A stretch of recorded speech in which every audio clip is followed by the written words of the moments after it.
こんにちは。今日はお部屋のルームツアーをしていこうと思いますが、以前お家全体のルームツアーをしたことがあるので、今日はこの生活スペースリビングのご紹介をしていきます。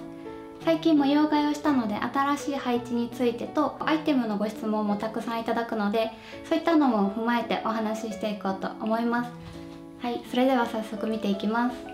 まずはこの4畳のお部屋からご紹介していきます。最近の模様替えでこの狭い方のお部屋に全てを集約しました。ここが一応リラックスルームというか、主にくつろぐお部屋として使ってます。はい、まずこちらの角のスペースなんですけど、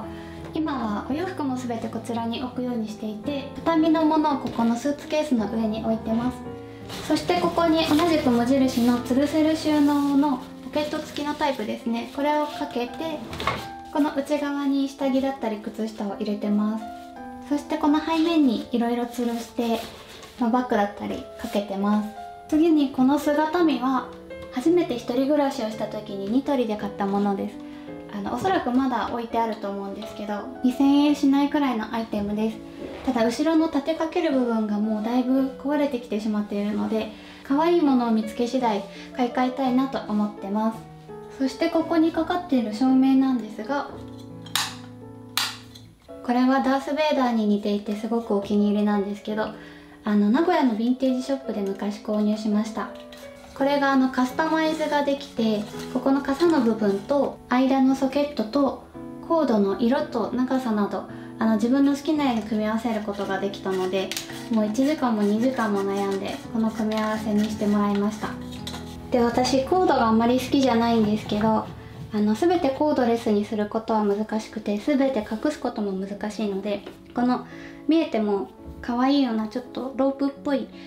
素材のものを選んで、もうこれも含めインテリアっていう感じで使ってます。で、これはライトが欲しいところをいろんなところに持って行って使ってるんですけど、最近はここに引っ掛けて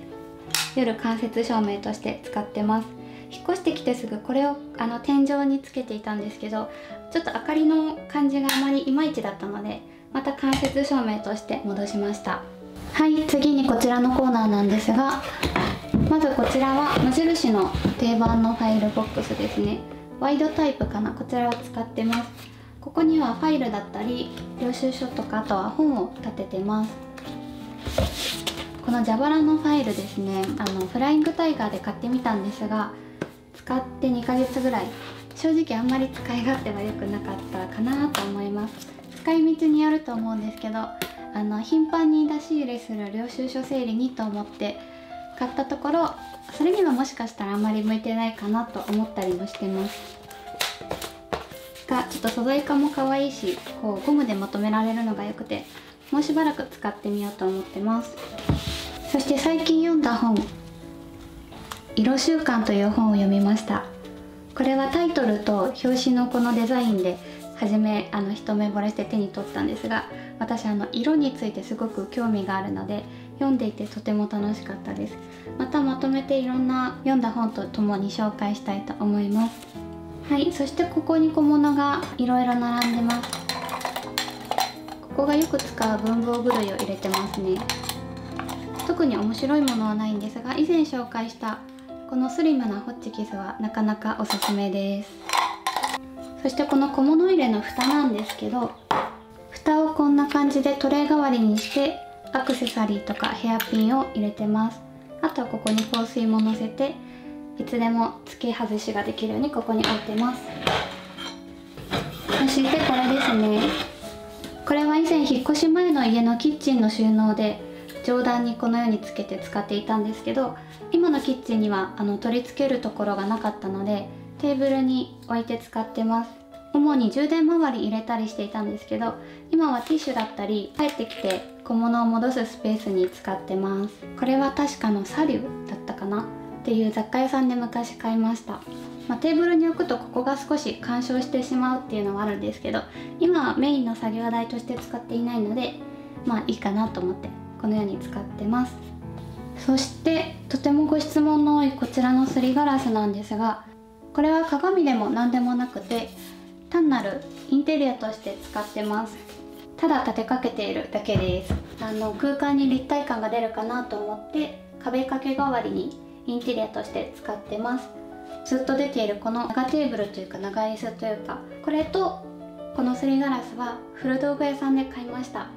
岐阜県になるんですけど、私の好きなモクモクという古道具屋さんでゲットしたものです。これは1000円ぐらいで売られていて、このテーブルは5、6千円だったと思います。これは足が折りたたみになっているので、簡単に持ち運びもできるし、お掃除も楽でかなり好きなアイテムです。続いてはこちらです。これもよくご質問いただきますが、すごい可愛いですよね。これは我が家のお気に入りトップ5に必ず入るであろうアイテムです。これは名古屋のアンティークショップで買いましたが、ネットでもたまに見かけますっていう声をいただいてます。アメリカの1950年代のヴィンテージみたいな感じで書かれていました。私は最初ベッドの横に置くサイドテーブルを探していて、本当はスツールを買おうかなと思って探していたところ、この上がフラットで物が置きやすくて、なおかつ可愛くて収納もできて持ち運びもできるっていう万能なところに惹かれてゲットしました。で、ここに何を入れているかというと、今はこんな感じです。ドライヤーとメイクポーチ、あとはフェルトのバックインバッグに日焼け止めとかスキンケアとかネイルとかお風呂上がりに使うようなものを入れてます。なのでここは身支度用のものを入れるボックスとして今も使ってます。結構しっかりしていて頑丈なので、本当にテーブル代わりにもよく使えて万能です。そして我が家のシンボルといっても過言ではないこちらの観葉植物はベンジャミンバロックっていう名前の植物です。もう3年前ぐらいになると思うんですけど、これもこのくるくるの葉っぱに一目惚れして買いました。よくどこで買ったんですかっていうご質問いただくんですけど、私以前名古屋に住んでいた時に名古屋の大きな植物を取り扱ってる市場みたいなところがあって、そこで買ったんですよね。なのでそこそこ大きなものではあるので、駅のお花屋さんとかっていうよりは結構大きな植物、お店に飾るような植物を扱っているところの方があったりするのかなと思います。照明に当たった時の影、シルエットだったり、太陽が当たった時の影がすごく可愛いのと、この深い緑、さっきのバスケットもそうなんですけど、深い緑が好きなので、その緑と新芽の黄緑のコントラストがくるくるで描かれている感じがとっても大好きです。で、よく聞かれるお手入れなんですけど、霧吹きでお水をあげて乾燥と虫対策っていうのと、あとは土が乾いたらお水をあげるっていうのと、日当たりと風当たりをいいところに置いてるっていう感じですかね。で、去年剪定したので今年ももう少し暖かくなる前がいいのかな、また剪定しようと思っていて、で鉢はこれ買った時のままなので、これも植え替えと同時にちょっと変えようかなと思ったりしてます。これは今年のちょっとやることの一つです。はい、次は寝具のご紹介していきます。まずマットレスなんですけど、私はダブルサイズの大きなものを使っていて、新世代健康マットレスというものを使ってます。以前はセミダブルのマットレスベッドっていうんですかねを足を外して太めのマットレスを直置きで使っていたんですけど、お部屋が狭かったので結構な場所を取っていて、であとはスプリングが結構弱ってきて腰痛になっちゃったんですね。体に合わなくなってきてしまって、いい機会だなと思って買い替えました。インテリア的にはベッドがあると可愛いなって思うんですけど、空間を使おうと思った時にやっぱり片付けられるマットレスとかお布団がいいかなと思ってこれを選びました。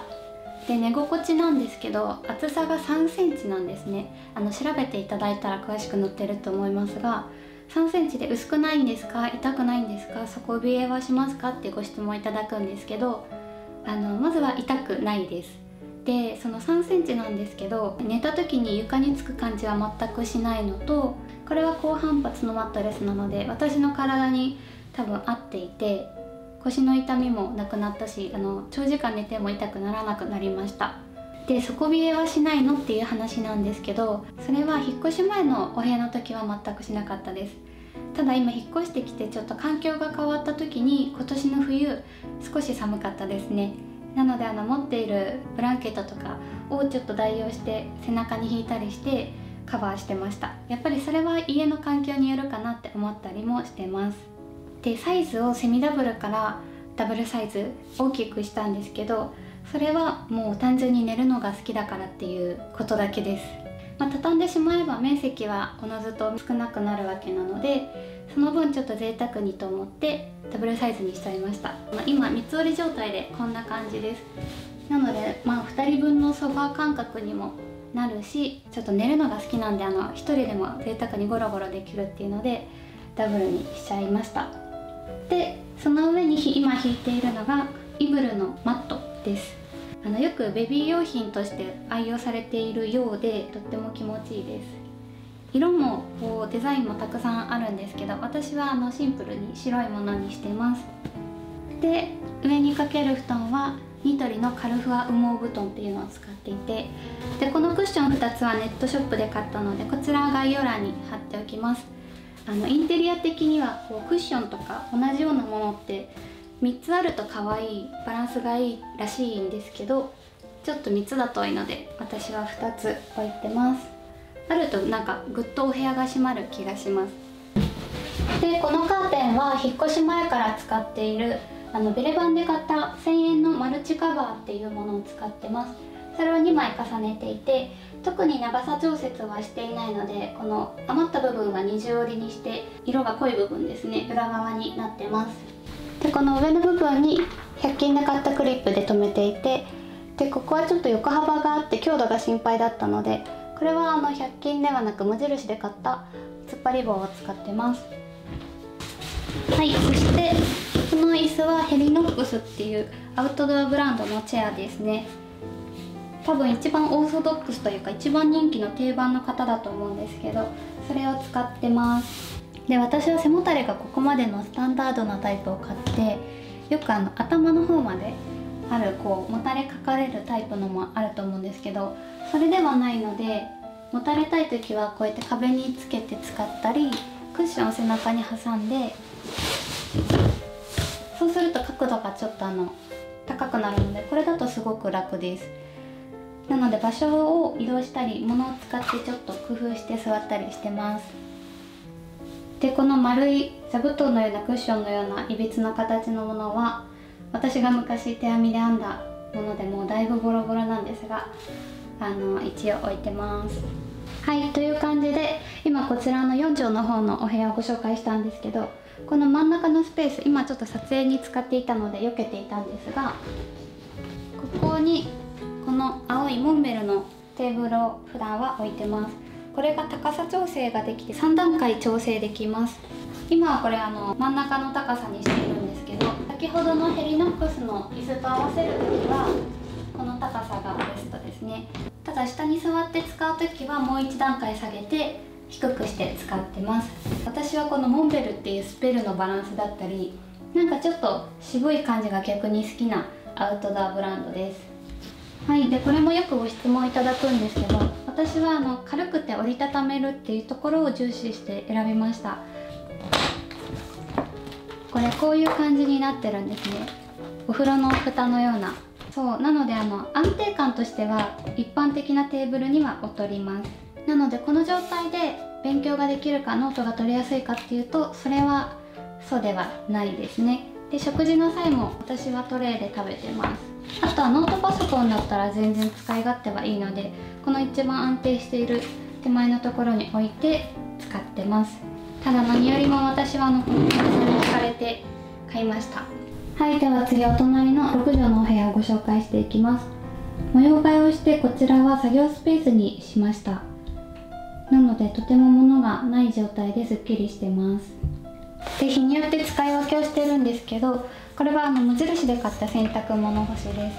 これにロング丈のものをかけたり、洗濯する時はこれをどかしてここに洗濯物を干したりしてます。で最近はこっちの部屋もすっきりさせたくて、このワンピースとかも向こうの部屋にかけてたんですけど、やっぱり洋服が狭い部屋にあるとちょっとホコリが立ちやすいかなっていうので、今はお試しでいろんな形で試してます。でこのロールスクリーンはニトリで買いました。こっちも向こうも同じものです。そしてロールスクリーンに加えてこちらの大きい方の窓にはもう1個布を上からかけてます。最初カーテンがいいかなロールスクリーンがいいかなと思っていて、両方やってみたらこのダブルが結構いい感じだったのでこのまま続けてます。これは湯沢屋で寸法を測って気に入った布を買って切ってもらってきました。でこれのいいところはロールスクリーンのこの上下の動きと、カーテンの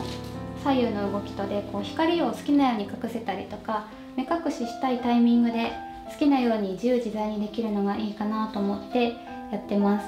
あとはロールスクリーンだけだとシンプルでいいんですけど、やっぱり可愛らしさには欠けるなっていうのがあったりするので、カーテンと今は二重で使ってます。そして最後ですね、こちらの押し入れのスペースです。最近の模様替えの動画でやったんですけど、この大きな扉を取り外して中の収納をさっきの4畳の方に全て持っていって、ここは集中できる作業デスクにしてみました。立ち仕事がやっぱり楽だなっていうのがあったので、私の身長に合わせてこのトランクケースを台にパソコン作業とかをしてます。ここにあるのが、これ最近領収書をそのままにしちゃいがちなので、前使っていた洗濯洗剤のボックスを置いていて、帰ってきたらそのままストンって入れるように今はしてます。そしてこちらが無印のバックインバッグで、ガジェット類の、充電器だったりカメラのものだったりを入れてます。でこれはこの前アンティークショップで買ったブックスタンドなのかな。前は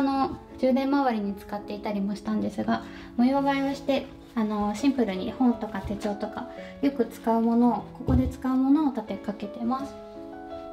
そして照明なんですが、分かりますかね、この小さなものがここの照明になってます。これをたどっていくと、これがフィールラボっていうところの照明で、展覧会に行った時にこの照明が使われていて、欲しい欲しいと思っていたらお土産屋さんで売られていたのでゲットしました。先端が USB になっているので、私はこのモバイルバッテリーに挿して、そうするとこんな感じでつきます。こんな感じですね。ちょっとまだ今お部屋が明るいのであれですが、小さい割に結構明るくてあったかい光なので、これで十分な作業ができる明かりになってます。雰囲気も出て場所も取らないしおすすめです。でこの下にあるのはヤマハのピアノ椅子ですね。昔これもヴィンテージショップとかで買ったんですけど、頑丈だし踏み台代わりにもなるし、椅子としても使えるし、で背もたれもない分ここもフラットなので、角に置いてもフィットして邪魔にならないところもすごく汎用性が高いなと思って気に入ってます。ここで座りで作業するときはこれに座ったりもしてます。